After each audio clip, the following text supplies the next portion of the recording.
Happy Tuesday. So, today we're going to talk about data displays, dot plots, and histograms, how we can use them, and what their limitations are. So, first off, I didn't make a dot plot because it was kind of hard to see the dots.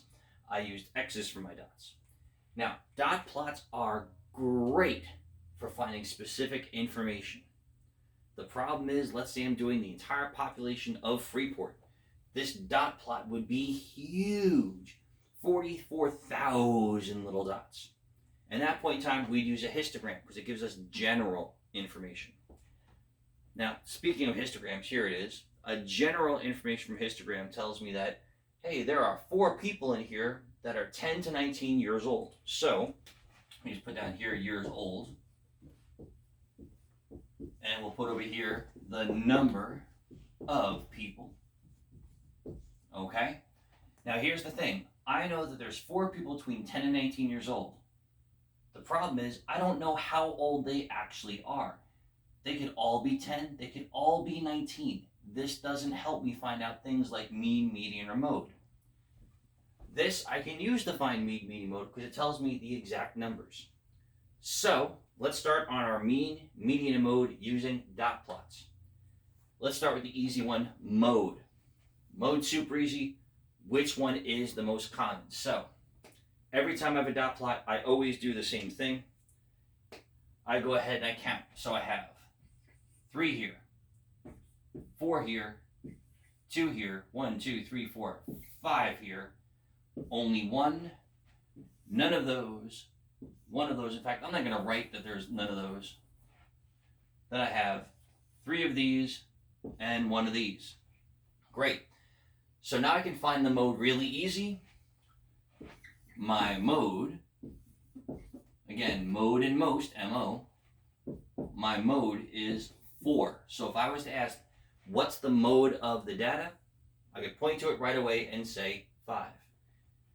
Here at Histogram, I can't tell you the mode. I can tell you which group is the most, but I can't tell you the mode.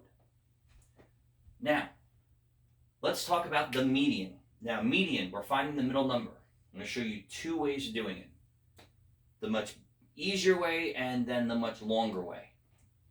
Easier way. It's not this one. It's not that one. It's not this one. It's not that one. So I'm going up on one side, down on the other. I'm going to go up again, and down, and up, and over here, and no, and no, and no. And starting again, up here, no, no, no, no, no, no, and we're here at 5. So great, my median is 5. The other way, the way that works better, 4, I just counted 5s and looking up top. The way that works better is actually writing out the numbers. So 1, 1, 1. I have 4 2s. 1, 2, 3, 4. I have 2 3s. 1, 2 3s. I have 5 4s. 1, 2, 3, 4, 5. I have a 5. I have no 6s. I have a 7. I have 3 8s. And then I have a 9. And then I go through it the same way. So, not 1, not 9. Again, back and forth, slowly but surely getting my way there, but this is a lot more accurate because there's less of a chance for you to make a mistake and miss an X or do an X twice. This also helps us with our next step, finding the median. And here we go. Median is between the 4s. I actually should have had this like this because then it would be both of these. And then since both are the same number, my median is 4. Okay? Now for mean. Mean, you could take all these numbers and add them up and divide it by the total number of numbers. You could do that. Or you could save yourself a lot of time by going back to the first thing I did, was writing how much of each of these were.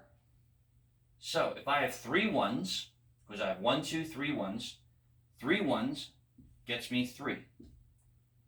I have 4 2s. 4 times 2 is 8. I have 2 3s. 2 times 3 is 6. I have 5 4s. 5 times 4 is 20. I have a 5, that's just 5. I have a 7, that's just 7. I have 3 8s, that's 24. And I have a 9. And that's just a plain old 9. Now I'm going to add these together. 3 and 8 is 11. Plus 6 is 17. 17 plus 20 is 37. 37 plus 5 is 42. 42 plus 7 is 49. 49 plus 9, now commuter property lets me do this. 49 plus 9 is 58. Then 58 and 24, we get a 2, we get a 1, we get 82.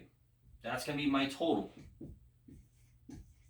Now, to find the average, 82 divided by 20. Great. We wind up with 4 and then 2/20, which is 1/10, 4.1. That's our mean. Please use a calculator in your work. Don't do what I just did if you can avoid it. I had to do it this way. So that's what I can do with a dot plot. For here, I really can't do a mean because I don't know what the exact numbers. I can't do a mode. I don't know the exact numbers. I can't do a median. I don't know the exact numbers.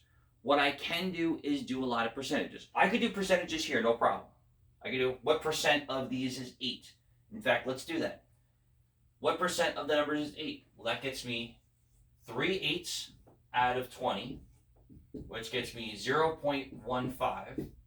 Then we convert that into a percent by moving it once, twice to get 15%. That we can do. We can't do mean, median, and mode over here. What we can do, though, is a lot of work with what the percentages are. So, again, first thing to do is I'm going to label my chart. 2 of these, 4, 3, and this is up to 7. That gets a total of 16 people. So we've gone ahead and done 16 people here. Now I can take percentages. Let's say what percent of the people, so percent that are 10 to 19, that's your ages, 10 to 19. Great, so I have 4 people out of the 16. This gets us 0.25. Again, we move it once, twice to get 25%. I could ask how many people are above the age of 20. So great, I look at 20 and I go 3 plus 7. So we want to have people 20 or older. That would get us 10 people because 3 plus 7 is 10. So that's what we're going to do with our dot plots and our histograms. Have fun with today's work. Remember that we don't have class today because it is Tuesday. We will have class again tomorrow at 10 o'clock. Have a great day and enjoy the weather.